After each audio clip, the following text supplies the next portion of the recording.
So this is our last week in our 4-week discussion on what to look for physically about the property.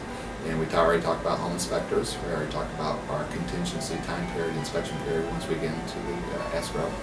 And we talked about negotiation.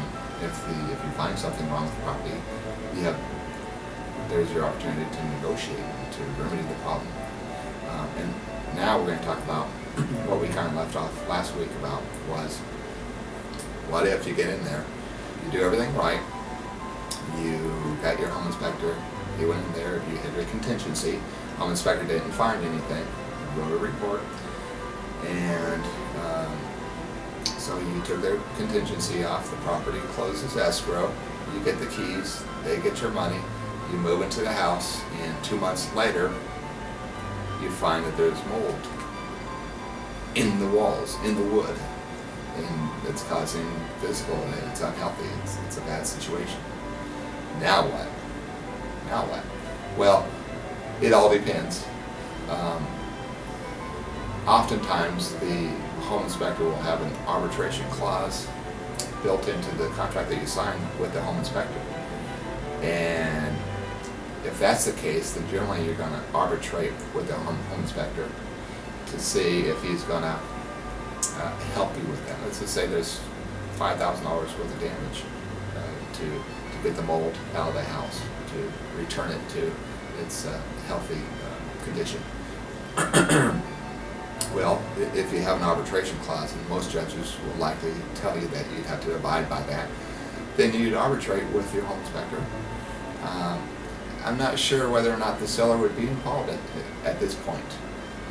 If you can come up with a satisfactory conclusion with your home inspector, in other words, he'll say, I'll pay for half of it, and you say, okay, that's fine, I'll eat the rest, then it's over. And you get it fixed and you move on. If not, if the home inspector says, I'm not doing anything, it's all, I couldn't find it, nobody could find it, then it's likely going to be a lawsuit. It's obviously up to you. You can just say, oh, I love the house so much, it's worth the extra $5,000 or whatever.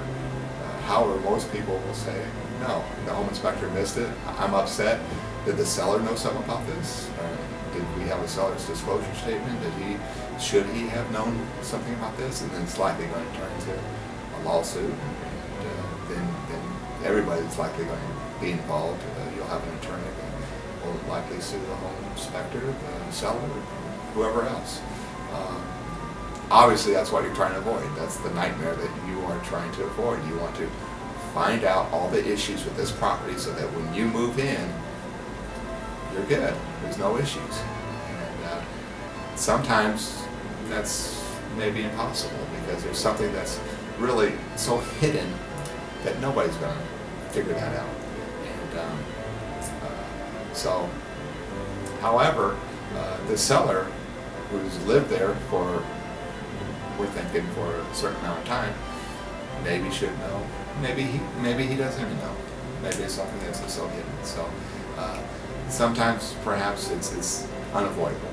But at least you want to do the things I've talked about the last 4 weeks to help you avoid issues, pitfalls in purchasing REO, so you don't have issues after the fact and have to get an attorney and have lawsuits.